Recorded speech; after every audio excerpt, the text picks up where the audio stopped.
Hello again.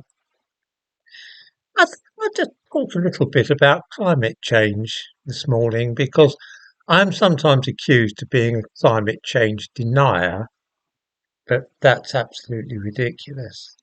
It would be fairer to say that I'm perhaps a climate change questioner, which is quite another matter entirely. I thought I would go through an article. I know that I've quoted from this book before. It's a Reader's Digest book of strange stories, published in 1975.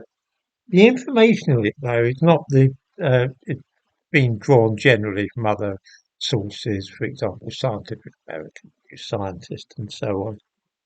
I thought I would just read out to you the situation with climate change 50 years ago, 1975. And it says here, I want to go through the article a little bit, discussing what is said and comparing it with what's said today. Scientists are convinced that the world's climate is getting colder every year, threatening return to the conditions of the last ice age. As I'm sure viewers know, all the historical records apparently now indicate global warming. I'm sure we've seen the graphs that show that the temperature of the Earth has been rising steadily now for a few centuries. That's the accepted narrative. Just read this out. Records going back to the 14th century show that the northern hemisphere has been cooling gradually, producing more severe winters. Since 1940, Britain has experienced 5 winters with a whole month averaging below freezing point. There were none at all between 1896 and 1939. But all the records going back to the 14th century, according to scientists 50 years ago, they all indicated global cooling. They all indicated that the temperature of the northern hemisphere was going down rather than up. Viewers might ask themselves how these new graphs have come to be constructed, which show temperatures rising rather than falling. It's interesting. They mention here the winter of 1962. Uh, I don't know, perhaps older viewers might remember that it snowed in the middle of December then, and it didn't thaw until March. There was snow on the ground for well over 2 months. In 1975, it snowed in June in this country. There was a cricket match between Derbyshire and Lancashire in June 1975 at Buxton. It had to be called off because of snow. Snow stopped a cricket match in June in this country. I remember the snow. It snowed in London as well that month. Okay, then they go on about a small drop in average temperatures would cause an end to cereal growing in northern areas. Marine biologists stationed at Plymouth say that increasing numbers of cold water fish are invading the sea around Devon and Cornwall. So what they're saying now is that obviously the accepted narrative is that warm water fish are moving north. 50 years ago, we were being told that cold water fish were moving south. I'm not sure whether or not that movement of fish is going on continuously or what. And then we get to a few other interesting points. Mankind's own activities may be hastening the return of the Ice Age.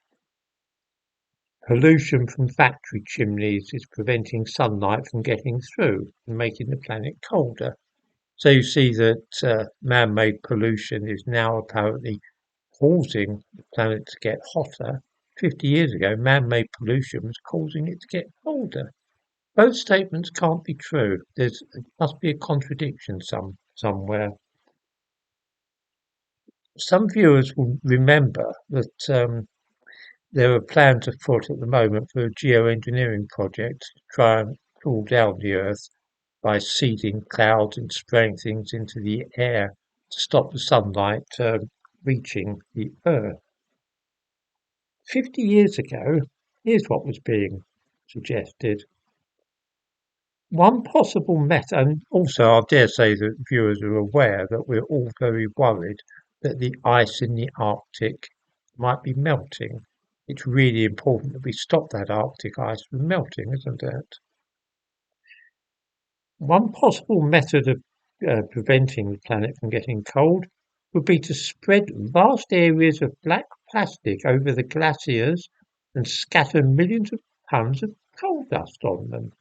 The black material would absorb more of the sun's heat and melt the ice.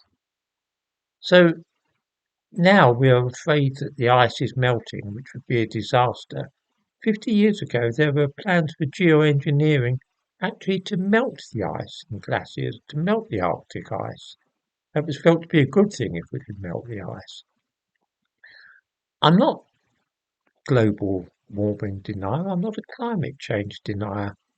I'm simply pointing out that there is something weird that 50 years ago all the available evidence pointed in one direction, and now, 50 years later, all the same evidence is pointing in the opposite direction.